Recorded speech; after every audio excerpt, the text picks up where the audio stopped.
একটু বয়স হয়ে গেলে বাড়িতে যারা বার্ধক্যের বা ওল্ড এইজের মা বাবা দাদু দিদা আছেন, দেখবেন ওনারা মালা জপে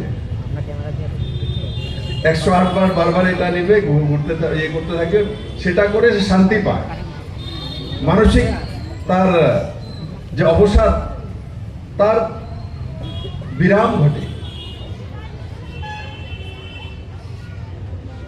কিন্তু বলতে তো হয়, বললে কমিউনিস্টরা রাগ হয়ে যায়, বিপ্লব দেব আসলেই তাদের গালি দিয়ে দেয়। কারণ এই রাজ্যে ওরা 30-35 বছর ছিল, এরা এই সংস্কৃতিকে ধ্বংস করার কারণে ত্রিপুরা খুব লোকসান হয়েছে। পূজা করতে দেবে না, গলায় মালা দিতে দেবে না, হরে কৃষ্ণ কীর্তন যদি হয় তো বলে রাত্রে বাজার সর্ব বন্ধ করে দাও, বা মা বাবা মৃত্যুর পর পিণ্ডদান করতে দেবে না, মাথা মুন্ডন করতে দেবে না। এগুলোই ত্রিপুরার মধ্যে মানুষের মধ্যে ফ্রাস্ট্রেশন এনেছে। পয়সা করি ধন দৌলত আসে যায়, কিন্তু আমরা ভারতের পুরো দুনিয়ার মধ্যে আমরা কালচারের জন্য সবচেয়ে রিচ, আর সেটাই আমাদের শক্তির মূল উৎস। সেটার মধ্যেই তথাকথিত সেকুলার নামে কমিউনিস্টরা সবচেয়ে বেশি আগ্রহ। আজকে আমরা সরকারে আসার পরে ত্রিপুরেশ্বরী মায়ের মন্দির বিস্তার করেছি, 50 কোটি টাকা খরচা করেছি। সেটা ত্রিপুরা রাজ্যের লাভ হয়নি? কমিউনিস্টরা বলতে আরে পূজা করে কি হবে, মাতা বাড়িতে গিয়ে কি হবে? আমার আগে যে মুখ্যমন্ত্রী 20 বছরে ছিলেন, উনি কোনোদিন মাতা বাড়িতে গিয়েছেন? মানে মাতা বাড়িতে গেলে পুজো দিলে যা চলে যাবে।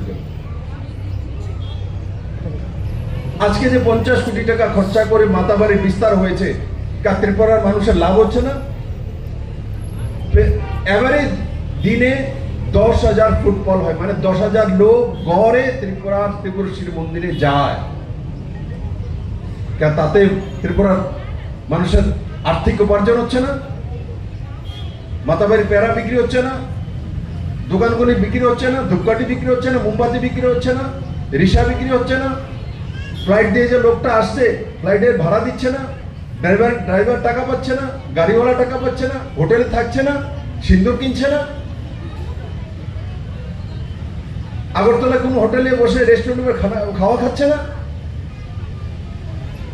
কমিউনিস্টকে যেতে বোঝানোই যায় না।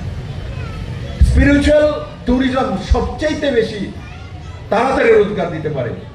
প্রাকৃতিক সৌন্দর্যের ট্যুরিজম একবার যদি মানালি দেখেন, দ্বিতীয়বার যেতে ইচ্ছা হয়। দেখে নিয়েছি মানালি, একবার যদি সিমলা দেখে নিয়ে দ্বিতীয়বার সিমলা তো দেখে নিয়েছে, আমার ছেলে নিয়ে গেছিল। কিন্তু আপনাকে যদি বলে একবার বদ্রীনাথে গিয়েছেন, কেদারনাথে গিয়েছেন, বা ত্রিপুরেশ্বরী মন্দিরে গিয়েছেন, কামাখ্যা দেবীর মন্দিরে গিয়েছেন, আপনাকে যদি আবার কেউ বলে চলো কামাখ্যা দেবীর মন্দিরে যাই, ত্রিপুরেশ্বরী, আবার যাবেন।